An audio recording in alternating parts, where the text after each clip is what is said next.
In fact, we were communicating and he wanted to come and see me, and that day I couldn't see, and the next day I got the shocking news. I couldn't make sense out of it. Anyhow, we have to accept whatever happens and whatever is the God's will. But I'm sure the work that he wished and that he has started will carry on. Women's safety or children's safety is a very kind of a burning issue, and I think all the people involved, like the citizens, the civil society, the government, all of us are intent on creating a society that is safe for women and children. As a woman, I can say that even when I was young, I used to travel by the buses, commuting to college and back, or going into a crowded place. You know, in small places, those fairs will take place. A lot of crowd will be there. People will be literally. And I don't think much has changed. I was going to college between 82 and 87. So that was, I don't know how many years back, some 35, 40 years back. I don't think things have changed much since then, unfortunately. For some reason, we are not able to make our public spaces safe for women and children. In fact, it would be a great, I should say, something like a Ramrajya to attain, where a woman can go out in the night and come back home safely in the dead of the night, 12 o'clock, 2 o'clock. So that is the kind of society we are aiming to achieve, and we from the government, we are trying our best to do that, and there are many things that the government has taken up, including the technology based things such as the mobile apps like Kavalan app, where anyone in distress, once the presses the button, the help is available, police help is available. But more than that, you know, when I stand here, though I am representing the government and the police, and in fact I am in charge of the organization called the police exclusively meant for crime against women and children. I head that wing of the police department. But I can somehow, I still feel, you know, I can see beyond that. I can see things as an individual, as a woman myself, as a mother who has children, who has a girl child, who has a boy child, and I mean generally like how other girls might be feeling, how other children might be feeling. Somehow I as an individual, I am unable to understand when somebody sees, here we can say men, a boy, a man, when they see a person, a woman, let us say going out in the night, instead of thinking that let me protect her, let me ensure that she reaches home safely, how is it that most of them who see her in the night feel like harming her? Or a small child, a girl child, any age, from few months to up to 18 is called a child in legal parlance. Their own family members, their own neighbors, their own teachers, their own this thing, how is it that instead of trying to protect that vulnerable child, instead of that they try to take advantage and do things? I mean, that is still beyond me. I'm sure somebody in the academics or in this thing can give the answer to that. And I think there is a lot of issues regarding how it is portrayed by the movies, especially by the movies. Who is a hero? You know, they'll always show, still now we are showing like that. In fact, we have seen 1 or 2 movies where my husband and I have come back and, you know, literally lamented, how is it that we are showing like this in the movies, that a boy goes after, teases a girl constantly, and that is, he is the hero. He does all kinds of tricks to sort of win over her heart. But actually, if you see all our crimes in the present system of laws, so somewhere there is a mismatch between what it should be and what it is. And I'm very glad that PENN is looking at those issues. In fact, most of our efforts I have seen are victim-centric. We try to educate the children or the girls or the women how not to fall prey to the crime. We don't pay much attention to the perpetrators, to tell them, no, this is not all right to do this. This is not acceptable. What you are doing is a crime. Imagine if a person is not safe within one's own house. Domestic violence is there, children who become victims of sexual abuse, a lot of them suffer it in their own homes, in their neighborhoods, in their schools. There is harassment at workplace, and last but not the least, the public places are not that safe. So it's our endeavor, and we are there, or you are there for us, to make sure that we move from safe to safer to safest, and ultimately the safe place for children and women in all spheres, at home first of all, in workplaces, schools, and then in public places, public transport. And if we work together, address all the issues, I am sure there is no reason that we should not achieve that aim, if not today, maybe tomorrow, maybe a little later. So I wish PENN all the best.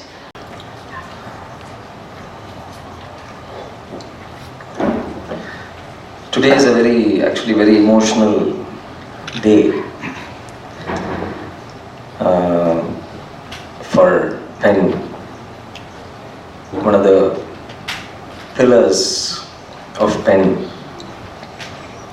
is not here to celebrate this moment.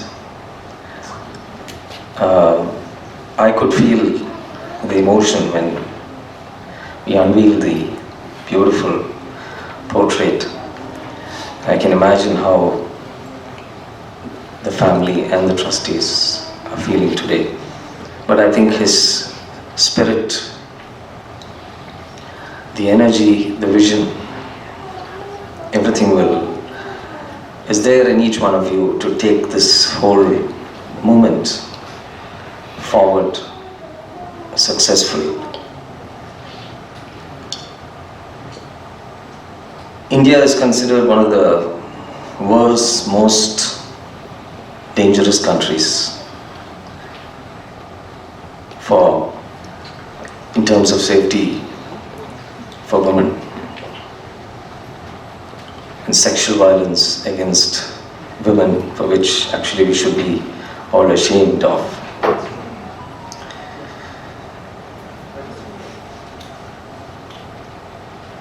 Of course, respected ADGP gave us a very, very beautiful account of what the government has been working towards. A lot of effort to prevent violence and crime against women. Of course, the thing is that the important thing is to see whether we have sufficient, whether our penal code is strong enough to act as a deterrent against this fight against violence against women in the current circumstances. Whether the punishment is sufficient enough. So those are things which we need to really look at and maybe improve on. But apart from all that, I think the prevention is better than cure is so relevant now, because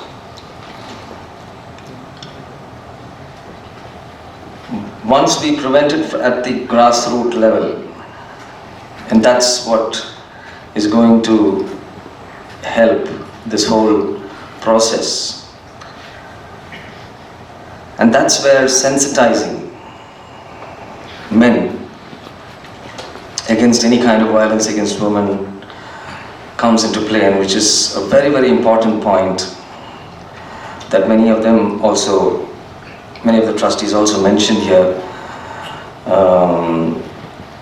There are so many contrary influences working in our society, especially social media, television, cinema,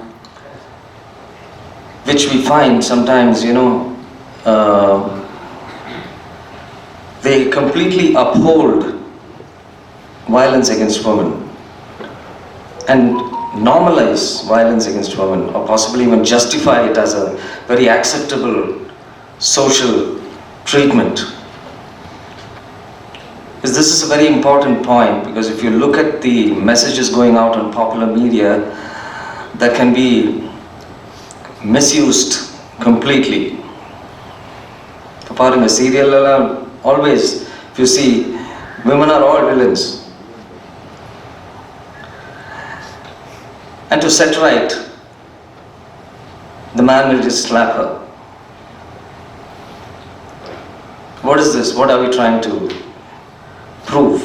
So what we're doing here, normalizing violence against women. So this is something we need to change. So we need to sensitize men about the violence against women, and we need to see that there is sufficient deterrence and laws that any. So how do we tackle this? This is a very important point that we need to ponder about. The other thing itself is the role of a woman herself. Sometimes women themselves could enable violence against another woman. I think women have to also be sensitized. Emotional violence takes place regularly against women, which is, like I said, in the form of social stigmas we are attached to. In terms of how we interpret women's rights, women's views, laws, the social position of a woman. How do we treat, for example, a divorced woman? How do we treat a widow? You'll see that even in very, very educated families, for instance, when there is a marriage, a widow is kept away from the celebrations. Why is that so? And why is it that other women around don't feel bad about it? They are also party to it then. So we need to sensitize a woman also.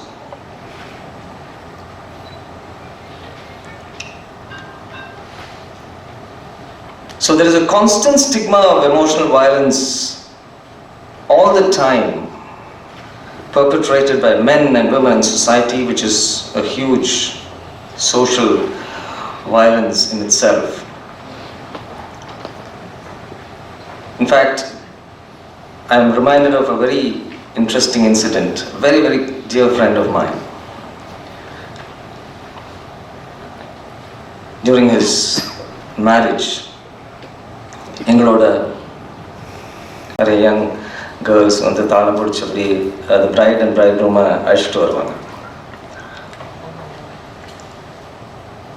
my friend and his wife decided that they will have only divorced women and widows for the tala.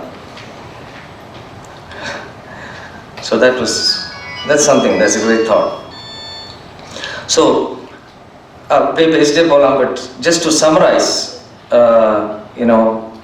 we have to first ponder over whether our laws are sufficient to act as a deterrent.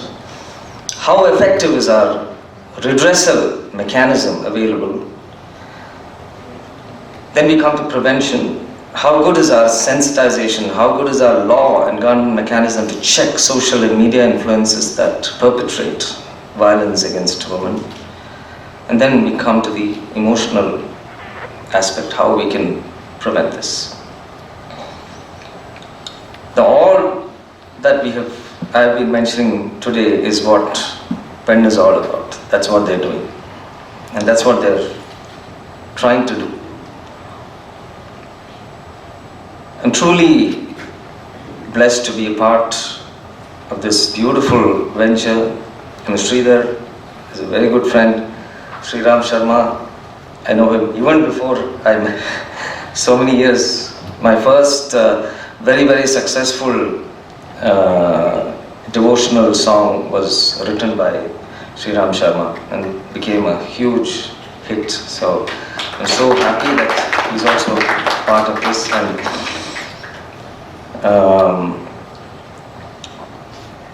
PENN has been doing such amazing and selfless work in terms of fighting for women's protection, spreading awareness, instilling positive thoughts on gender issues, and this will definitely enable and enhance the future population from practicing gender discrimination.